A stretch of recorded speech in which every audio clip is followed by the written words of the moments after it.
Hello everybody, welcome back to another episode of Form Check Friday. We're hoping that, absence makes the heart grow fonder. We're doing one of these a month. If you're interested in coming by the Twitch stream, we're doing these a little bit more often, but we do have some other content coming to the channel, which is really exciting, and we're going to be releasing our apparel on Tuesday, March 9th. So you're not going to want to miss that. Stay tuned at the Calgary Barbell Instagram and calgarybarbell.com for more info on that as it progresses. But let's dive right into it here. So we're going to start off with the submission we left off with at the end of last form check, and we're going to dive right into Ethan's bench press here. So now Ethan's is a 59 kilo lifter in New Jersey. He says his technique seems to vary week to week. He's got a lot of variance from session to session. And he said the fact that he has to work on this kind of, for a powerlifter, a competing powerlifter, this subpar equipment, which, to an extent I agree with, right? He says his biggest issue within that inconsistency is trying to get and maintain a good arch. So this is 165 pounds for a set of 5, somewhere between RPE 7 and 8. So honestly, I think for what we're doing here and what we're working with in terms of the uprights and the unrack, which, we can't even really see the unrack, which is unfortunate because that's probably the toughest part with those big J hooks, is trying to maintain that shoulder position and unrack with the triceps or the elbows without losing that shoulder position on the unrack. So tough to say how that looked because that's trimmed out of the video. I think in terms of what you're doing, you're kind of doing everything that you can. I think you're contributing really well with your leg drive to this arch and trying to make sure that these shoulders are really depressed and kind of pulled down. I think a lot of people think that arch is, one of those things that you can just get better at. Like, you just need to do it more. You just need to train it, and then you're all good, and you can increase your arch. And I mean, to some extent, maybe that's possible, but I think a lot less of an extent than people would think. The other thing I think is that, the sort of value of the arch is maybe a little bit overrated. And I think it's maybe not as big a contributor to a successful bench as, just getting stronger and practicing the bench more. Now, that being said, there are some things I think you can do here. So, like I said, we're contributing really well with leg drive. One of the things we want to make sure we're doing is we're really actively reaching the chest up to the bar. Now, it's very popular, and we talk about it a fair bit when it comes to squat and deadlift bracing. We talk about that ribs down position and kind of being a little more engaged through the anterior. The thing with the bench is we want to absolutely let go of that, right? We want to open that scissor. You've probably heard the open scissor, closed scissor thing before talking about bracing. We really want to open this up and allow that arch to happen by trying not to be ribs down. We want to flare the ribs up, and we want that tip of the ribs to come up to meet the bar each and every rep. We want to try to maintain that from pre-unrack, so during the setup, to the time we rack the bar. We don't want to see that chest fall, and we can see right here, as the set goes on, we see the level of the chest varying a little bit, right? You can kind of see its distance from that green line get closer and then fall down a little bit between reps. One of the things that you can do to try to improve that, and I would get a spotter for this in case you start feeling a little lightheaded, but hold your breath, right? Hold your breath from before the unrack till you rack the bar. And you should be able to do this with a set of 3 to 5. Try to hold that breath, and that sort of additional tightness from the Valsalva will help you keep your chest up, will help you maintain position, and help you be a little bit more consistent. In terms of the consistency session to session, what I would say is just take your time with your warm-ups. If you're warming up and you don't feel like it's 100% there, or you're not kind of firing on all cylinders, things aren't feeling the way you want it to feel, don't add weight yet. Do more lighter sets. Do more sets with just the empty bar. And the last thing I'm going to say about technical consistency is try to hone in on 1 or 2, we call them keystone cues. 1 or 2 things where if you focus on those things, everything else kind of falls into place, right? We don't want to be over inundated with I need my foot pressure. I need to push my knees out. I need to keep my hips, kind of extended. I need to bring my chest up to the bar. I need to put my elbows in this position. I need to do this, so on and so forth. You get the point. But the idea is, okay, if you can think of 2 cues like lats and feet, maybe that's, sort of how you dig into the bench. Once that's set, everything kind of falls into place from there. That's what we're looking for when we're talking about keystone cues. All right. Next up, we are looking at Ahmer. And Ahmer's doing some deadlifts. He says he's been lifting for 1 year and runs into troubles with his back position. He says he's from Pakistan and has 140 kilos on the bar. So let's take a look. Now, positioning before we sort of pull the slack out of the bar looks pretty rough. Now, if this is sort of the basis for our positioning, I think there's things that we can do here to improve it before we even start pulling the slack out and getting into some of those other things. Number one, we're really sort of knees forward. It also looks like if we were to look at this from the front, your grip is probably pretty narrow, and when the knees get pushed in because the grip's too narrow, sorry, that's probably hard to decipher, but basically if this is your grip, lift your shoulders here and the bar's down here. A lot of the times we don't leave ourselves enough room for the knees to kind of cue the knees out a little bit. And a lot of times cueing the knees out or getting a little bit of external rotation in the hips allows us to make room for our torso to kind of come through when we go into that little bit of extension or achieve a little bit more extension in the low back and lumbar spine. So that's one thing I think you could do is maybe widen your grip, cue your knees out a little bit, starting from this position.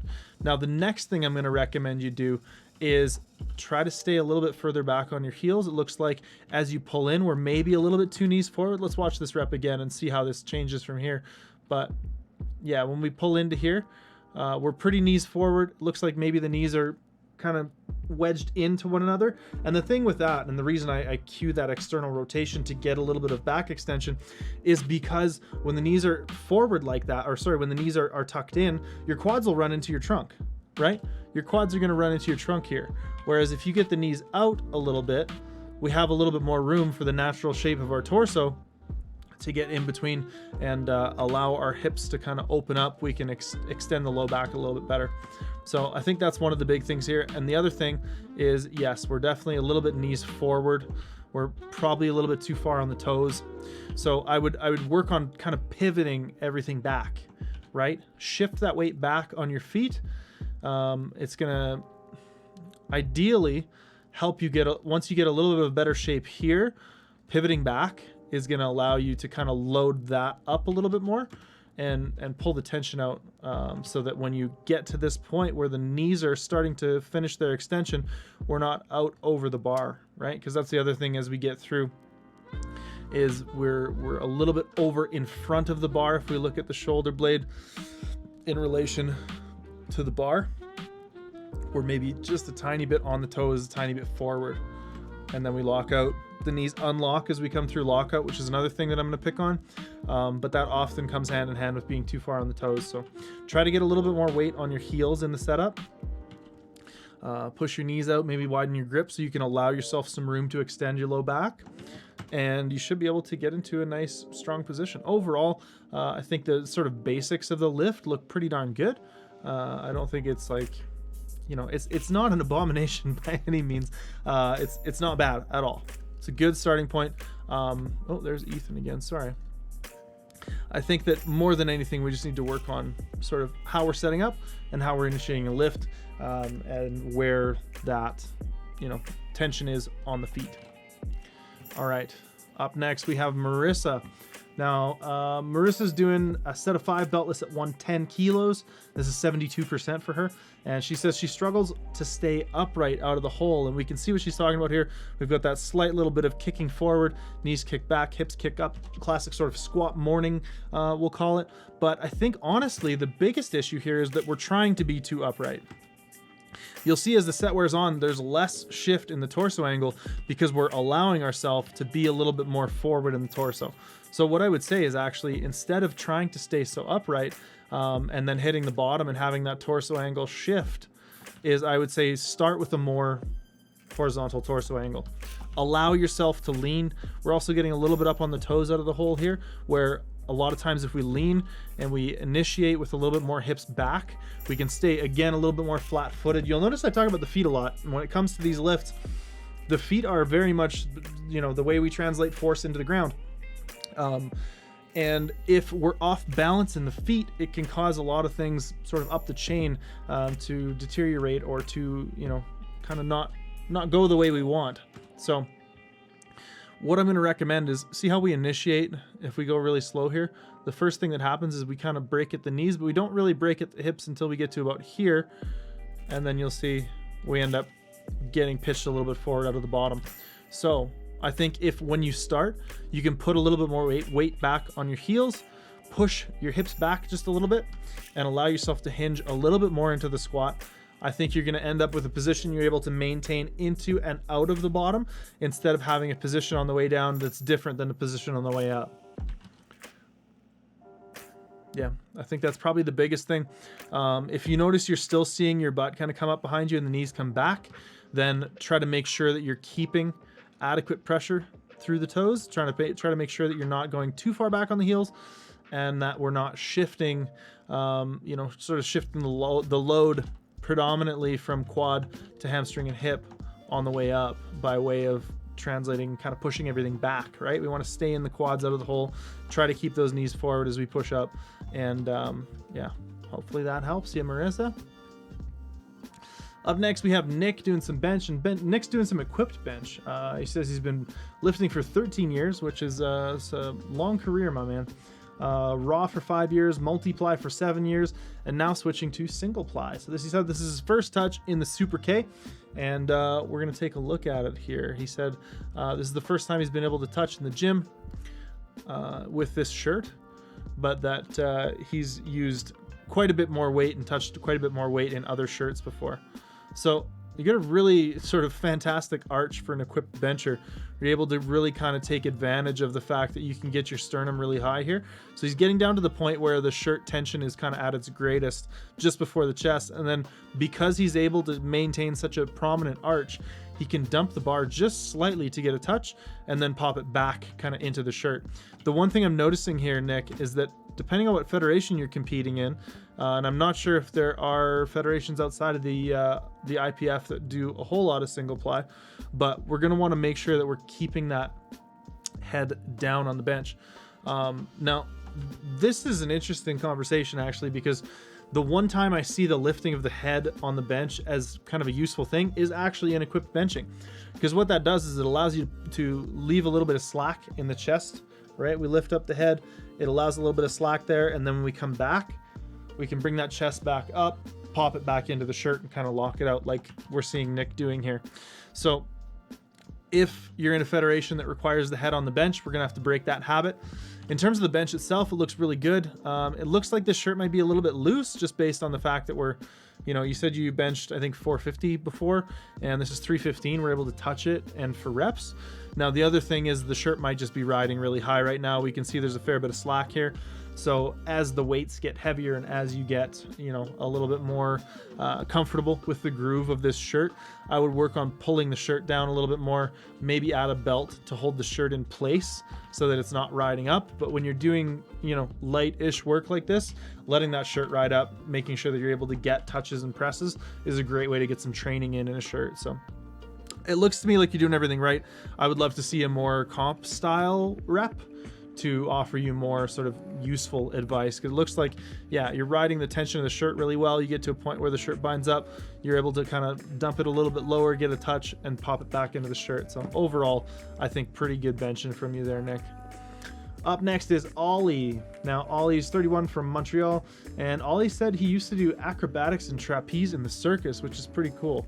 1 month into powerlifting and feeling like he's addicted, ready to kind of he's been bit by the iron bug, if you will. Now, he said he can't seem to get his hip position right with the sumo deadlift.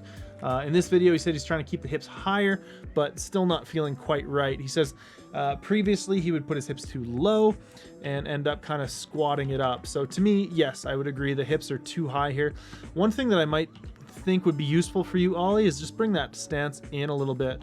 Looks like the stance is unnecessarily wide, which is characterized by seeing this sort of inward shin angle. Generally speaking, what I want you to do is bring your foot in so that we're lining up a little more vertically if we were to look from the side and from the front. We want to see a bit more of a vertical shin angle. And definitely, I think that's going to allow you to pull your hips lower without getting super upright and squatting it up. But at the same time, there is to some extent going to be a leverage advantage if we get that torso more upright and those knees more forward without being too upright. So it's kind of a fine line, but we're definitely 2 hips high here. Ideally, what we'd do from this point is we would pull your hips down. And I think the big mistake people make is they pull their hips down and then they pull their hips forward, which ends up in them kind of rounding their back out. The knees go way too far forward and then the hips shoot up and it's just this whole thing off the floor. What I'm going to recommend, Ollie, is pull your hips down, but pull them down and back.